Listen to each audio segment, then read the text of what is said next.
ఎందుకు అధికం శాతలకు పోయి కొండక శాతం చేస్తామని మీరు వీకేసి వాళ్ళు చేసేసి మా తరహా చూపిస్తామంటే వాళ్ళ తరహా ఇప్పుడు వాళ్ళ లాగు వాళ్ళు కొట్టే కొడుకుతారు అంతే కదా. ఊకుంటారా ప్రజలు? నిన్న రాత్రి ఎందుకు పోయినరు బాచుపల్లిలో, ఇంకో చోట చందానగర్లో? వస్తారు కదా ప్రజలు, ఆవేశపడితే ఆగుతారా? ఎవడు ఆపుతాడు? మన వాటిని ఆగరు, మన కంట్రోల్లో కూడా ఉండరు, కోపం వస్తుంది. కాబట్టి ఆ పిచ్చి పనులు, ప్రజా వ్యతిరేక చర్యలు వాళ్ళు ఎంత చేస్తే అంత వెకిలితనం మకిలితనం వాళ్ళకే అంటుకుంటుంది. మీరు ఏం భయపడే అవసరం లేదు, బాధపడే అవసరం లేదు. వీళ్ళతో అంతకన్నా గొప్ప కార్యక్రమాలు అయితే నేను కూడా అనుకుంటలేదు. 6 నెలలు అవుతుంది ప్రభుత్వం వచ్చి. ఒక్కటన్నా పాలసీ, ఇగో ఇది మా వ్యవసాయ పాలసీ, ఇగో ఇది మా ఇండస్ట్రియల్ పాలసీ, ఇగో ఇది మా ఐటీ పాలసీ, ఇది మా ఫలానా పాలసీ, ఏదన్నా ఒకటే నేడవాలి కదా. ఒక్కటన్నా ఏ ఒక్క పాలసీ అయినా ప్రకటించిందా ప్రభుత్వం? అంతా వాటి కాయగూరలు ముచ్చట్లు, సాయి సంసారి, లచ్చి దొంగ. ఇంకా ఒక బాధ్యత గల ప్రభుత్వం వస్తే ఏం మాట్లాడాలి? నాకు బాగా గుర్తున్నది, మొట్టమొదటి క్యాబినెట్లోనే 42 నిర్ణయాలు ఇచ్చినాం మనం. బీఆర్ఎస్ ప్రభుత్వం ఏర్పడినారు ఫస్ట్ క్యాబినెట్లో 42 నిర్ణయాలు ఇచ్చింది. ఒక వ్యవసాయ పాలసీ తీసుకున్నామంటే పోచారం గారు అప్పుడు వ్యవసాయ మంత్రిగా ఉండేది, ఆయనకి నేను లక్ష్మీపుత్రుడు అని పేరు కూడా పెట్టిన. నీ పీరియల్ని బ్రహ్మాండంగా వ్యవసాయం అని చెప్పి అట్లా తీసుకొని పోయినాం. గొప్ప రిజల్ట్ సాధించినాం. పంజాబ్ను తలదాన్ని అంత ధాన్యం పండించింది. అట్లా పట్టుబట్టి ఒక ఫలితం సాధించాలి. ఒక అద్భుతమైన ప్రజా విజయం కావాలి, ప్రభుత్వ విజయం, ప్రజా విజయం కావాలి.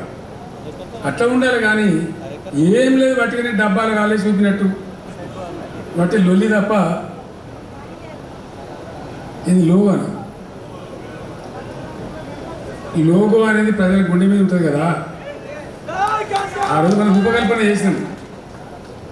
ఏం చేసినా ఇంతకుముందు చెప్పిన కదా ఈశ్వర్ గారు, ఏం చేసినా 10ల సంఖ్యలో 100ల సంఖ్యలో దానికి సంబంధించిన నిపుణులతో మాట్లాడి చేసినాం మనం. ఒక పాట రాస్తేనే 10 మందిని కూర్చున్నాం.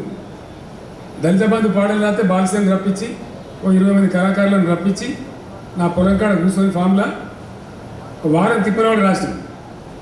ఒక సమిష్టి వ్యూహంతో చేసినాం తప్ప పొగరుతోని గర్వంతో ఒంటరిగా మనం చేయలే. ఏ చిన్న పని చేసినాడు అంత బాగా చేసినాం. అట్లా అనేక విషయాలు. సోదరుడు సాయి చంద్రుడే కళాకారు చనిపోయాడు. దళిత బంధు టైంలో కూడా అతనికే చెప్పి బాలసేని చెప్పి అతన్ని పిలిస్తే చాలా కష్టపడి చేసినాం. ఒక పాట రాయాలన్నా, ఒక మాట మాట్లాడాలన్నా, ఒక భావాన్ని ప్రజల్లోకి తీసుకుపోవాలన్నా కళాకారులు కావచ్చు, మేధావులు కావచ్చు, ఆ రంగ నిపుణులు కావచ్చు, వాళ్ళతో చర్చలు చేసేసినాం. మనం ఆఫీసర్గా ఇష్టం వచ్చినట్టు చేయలే.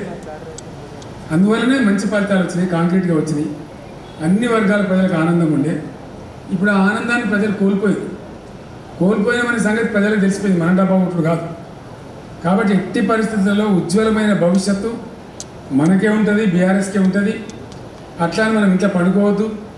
నూతన ఉద్యమ పందాన్ని ఆవిష్కరించి ప్రస్తుత పరిస్థితులలో ఏది సమంజసమో, ఏ కార్యాచరణ అనువైనదో దాన్ని ఆవిష్కరణ చేసి ముందుకు తీసుకుపోయే కార్యాచరణ త్వరలోపల్లి తీసుకుందాం, దాన్ని నిర్ణయించుకుందాం.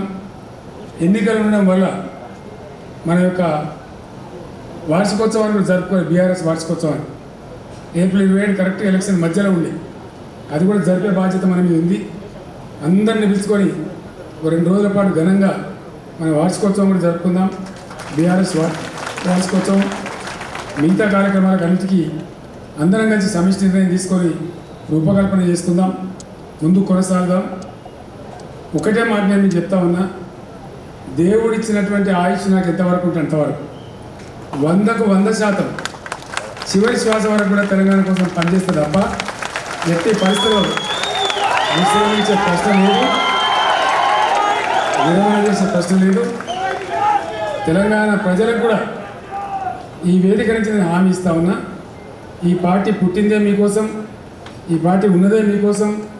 తప్పకుండా మీకోసం అడుగున పోరాటం చేస్తుంది, ఎటువంటి త్యాగాలకైనా సిద్ధపడుతుంది తప్ప వేరే ఇంకో ఆలోచన లేదని చెప్పి మనవి చేస్తూ, మరొక్కసారి 50 మంది తెలంగాణ ప్రజానీకానికి, మన గులాబీ సైనికులకు, ఉద్యమ సహచరులకు, అందరికీ అమరులైనటువంటి విద్యార్థులకు, మిత్రులకు, ప్రాణత్యాగం చేసిన పెద్దలకు, ప్రతి ఒక్కరికి కూడా తెలంగాణ ఉద్యమాభివందనాలు ఈ దశాబ్ది ఉత్సవ వేడుకల సందర్భంగా వందనాలు తెలియజేస్తూ నేను విరమిస్తా ఉన్నా. జై తెలంగాణ, జై తెలంగాణ. ధన్యవాదాలు.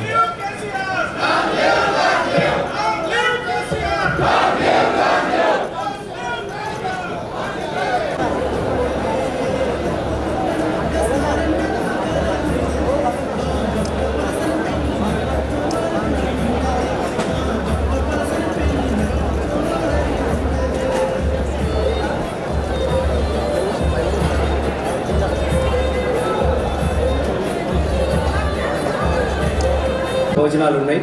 దయచేసి వెళ్తూ లైన్లోనే ఫోటో ఎగ్జిబిషన్ చూసిన తర్వాత అదే లైన్గా వెళ్ళి మీరందరూ భోజనాలు చేయాల్సి